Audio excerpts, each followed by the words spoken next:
بسم اللہ الرحمن الرحیم الحمدللہ رب العالمین۔ تمام تعریفیں اس پاک پروردگار کے لیے اور درود و سلام ائمہ اہل بیت کے لیے۔ حضرات، آج 10 محرم ہے۔ آپ جانتے ہیں کہ آج کے دن کی کیا اہمیت ہے۔ آج کے دن، آج سے 1400 سال پہلے لگ بھگ کربلا میں مارکہ ہوا۔ یہ مارکہ امام حسین علیہ السلام اور ان کے ساتھیوں کے، ان کے کنبے کے لوگوں کے، ان کے انصار کے درمیان اور یزیدی فوج کے درمیان تھا۔ حضرات، کیا وجہ تھی اس مارکے کی، اس پر ہمیں غور کرنا ہے اور دیکھنا ہے کہ یہ مارکہ کیوں ہوا، امام حسین علیہ السلام کو مدینہ کیوں چھوڑنا پڑا، اور مدینہ چھوڑنے کے بعد لگ بھگ 5 مہینے کا سفر کر کربلا میں ان کا قافلہ آیا اور وہاں پر یہ مارکہ ہوا۔ یہ مارکہ صرف امام حسین علیہ السلام اور ان کے رفقا اور یزیدی فوج کے درمیان نہیں تھا، بلکہ یہ مارکہ سچ اور جھوٹ کے درمیان تھا۔ یہ باطل اور حق کے درمیان مارکہ تھا۔ یہ مارکہ تھا وہ انسانیت اور ظلم کے درمیان تھا۔ یہ ظالم اور ظلم کا مقابلہ کرنے والوں کے درمیان تھا۔ اس مارکے میں امام حسین اس لیے گھر سے نکلے کیونکہ یزید جو تھا، اس کے ہاتھ میں جب طاقت آئی تو وہ کسی بھی انسانی قدر کو نہیں مانتا تھا۔ وہ انسان کے شکل میں ایک جانور قسم کا آدمی تھا، بلکہ جانور سے بھی زیادہ وہ لعین اور بدبخت تھا۔ اس نے ساری جو روایات تھیں، جو اصول تھے اسلام کے، ان کے گوشے جگر امام حسین علیہ السلام نے اس کے ان حرکات کی شدید مخالفت کی۔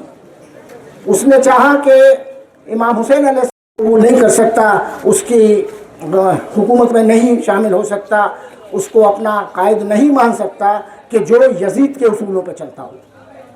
یزید کا کوئی اصول نہیں تھا۔ یزید وہاں پر نہ عورت و مرد کا کوئی فرق تھا، نہ جانور اور انسان کا کوئی فرق تھا، کوئی حدود نہیں تھی۔ بالکل ایک غیر انسانی طریقے سے وہ اپنی حکومت چلا رہا تھا۔ جب ان سے بیعت سے انکار کیا گیا، وہ نکلے اور نکلنے کے بعد میدان میں آئے اور قربانیاں دیں۔ حضرات، یہ غور فرمائیے کہ امام علی مقام نے یہ قربانیاں کیوں دیں۔ انہوں نے اس لیے قربانیاں دیں تاکہ اصلی اسلام دنیا میں قائم رہ سکے۔ اگر وہ اور ان کے رفقا یہ قربانیاں نہ دیتے اور یزید کے ہاتھ میں بیعت کر دیتے تو آج اسلام نام کی کوئی چیز دنیا میں نہیں ہوتی، آج انسانیت نام کی کوئی چیز نہیں ہوتی، آج ظلم کا دور دورہ ہر جگہ ہوتا۔ امام حسین علیہ السلام نے نہ صرف یہ کہ اسلام کو بچایا، بلکہ انسانیت کو بچایا، شرافت کو بچایا، اس دنیا کو بچایا۔ اور آپ نے یہ دیکھا کہ یہ صرف انہوں نے اس لیے نہیں کیا کہ اسلام ہی بچ جائے، بلکہ انسانیت کو بچانے کا کام انہوں نے اس لیے کیا تاکہ رہتی دنیا تک انسانیت قائم رہے۔ اسلام بھی انسانیت کی تبلیغ کرتا ہے اور امام حسین علیہ السلام کا مقصد بھی انسانیت کو بچانا تھا۔ اسی لیے آج دیکھیے کہ دنیا میں ہر جگہ ہر مذاہب کے لوگ اس امام حسین علیہ السلام کا غم مناتے ہیں، ان کی تعلیمات پہ عمل کرنے کی کوشش کرتے ہیں۔ جنہوں نے ان کی تعلیمات پر عمل کیا، آج دیکھیے آپ دنیا میں وہ کتنے سرخ رو ہیں، اور جنہوں نے ان کی تعلیمات کو نہیں مانا، ان 56 ممالک کا بھی آپ حشر دیکھ رہے ہیں کہ انہوں نے اپنی ساری دولت، اپنے سارے خزانے امریکہ کے حوالے کر دیے، اور اس کے باوجود بھی وہ امریکہ کے غلام بنے ہوئے ہیں۔ امام حسین علیہ السلام کے ماننے والوں نے ان کی تعلیمات پہ عمل کرتے ہوئے، یکجہتی قائم کرتے ہوئے، اور دنیا کی تمام رکاوٹوں کے باوجود امریکہ نے جتنی سینکشنز لگائیں، جو ان کے اثاثوں کو منجمد کیا گیا، ان کے بزنس کو تباہ و برباد کر دیا گیا، ان کو دوائیں نہیں دی گئیں، ان کو خوراکیں نہیں دی گئیں، اس کے باوجود انہوں نے جو ترقی کی وہ آپ مثال سامنے ہے۔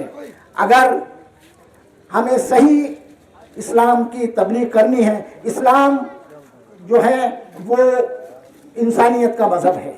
امام حسین علیہ السلام نے بھی اسی انسانیت کے مذہب کو اور انسانیت کو آگے بڑھانے کی کوشش کری، اور ان کے ماننے والوں نے اسی کام کو آج انجام دیا ہے۔ آپ کے سامنے ایران کی مثال موجود ہے کہ جس نے بڑی بڑی فورسز کو، جو دنیا کی سپر پاورز تھیں، ان کو گھٹنوں ٹیکنے پر مجبور کر دیا۔ وہ کس لیے؟ کیونکہ انہوں نے اصلی اسلامی تعلیم اور امام حسین علیہ السلام کی تعلیم پر چلنے کی پوری کوشش کی۔ پہلے علیہ السلام نے قائم کیے ہیں، ان پر چلتے ہوئے ترقی کریں گے، اور آج دنیا دیکھ رہی ہے کہ کس قدر ترقی کی ہے، اور اس سے ساری دنیا میں امن پیدا ہو رہا ہے۔ ہمارے ہندوستان کے لوگ بھی، ہمارے یہاں کی ہر قوم کے لوگ جو ہیں ان کی اس جدوجہد کو سپورٹ کرتے ہیں۔ ہمارے مشکل وقت میں بھی انہوں نے ہمارا ساتھ دیا ایران نے، اور ہم کو پیٹرول کی، گیس کی کمی نہیں ہونے دی۔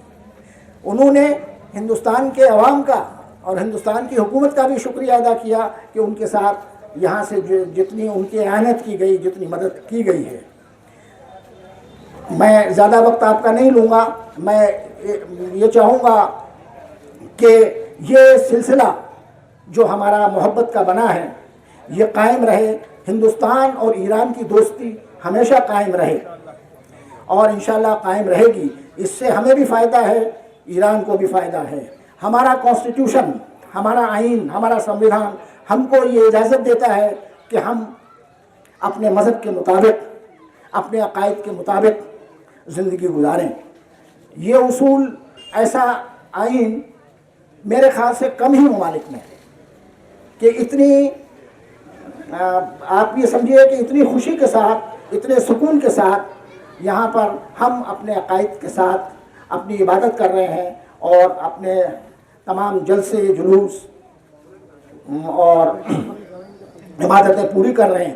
یہ بھی ہم شکر گزار ہیں ہندوستان کے اس آئین کے کہ اس پر چلتے ہوئے ہم اس کو مانتے ہوئے ہم اس پر عمل کر رہے ہیں اور اپنی زندگی گزار رہے ہیں۔ میں امید کرتا ہوں کہ آئندہ بھی ہمارے درمیان، ہندوستان کے عوام کے درمیان، ہندوستان کی حکومت اور عوام کے درمیان اسی طریقے سے خوشگوار رشتے قائم رہیں گے، اور ہر مذہب اور ہر قوم کا شخص جو ہے وہ آپس میں مل کے ایک دوسرے کے مذہبی تیوہاروں میں مدد کریں گے، اور ایک دوسرے کو اسی طریقے سے سپورٹ کرتے رہیں گے۔ اس سے ایک نیا ہندوستان بنے گا، ایک ایسا ہندوستان بنے گا کہ جس میں ہر قوم اور ہر مذہب کے لوگ شامل ہوں گے۔ میں انہی الفاظ کے ساتھ زیادہ وقت نہیں لینا چاہتا، بس یہ اللہ تعالیٰ سے یہ دعا ہے کہ وہ ہمارے ملک کو اور ساری دنیا میں امن و امان قائم رکھے، اور ہم کو امام حسین علیہ السلام اور ائمہ علیہ السلام کی راہ پر چلنے کی تلقین عطا فرمائے۔ میں بدایوں کے پولیس اور سول ایڈمنسٹریشن کا بھی بہت مشکور ہوں کہ انہوں نے ہمارے اس پروگرام میں ہمیشہ ہماری مدد کی ہے، ہمیشہ ہمارا کوآپریشن کیا ہے، اور آئندہ میں بہت بہت مشکور ہوں ان کا کوآپریشن کے لیے، اور آئندہ بھی انشاءاللہ ان کا ایسا ہی کوآپریشن بنا رہے گا۔ میں اپنے نوجوانوں سے بھی یہ امید کرتا ہوں، اور ان کو میں یہ تلقین بھی کرتا ہوں کہ امام حسین علیہ السلام کی راہ پر چل کر ہی ہم زندگی میں کامیاب و کامران ہو سکتے ہیں۔ بہت بہت شکریہ۔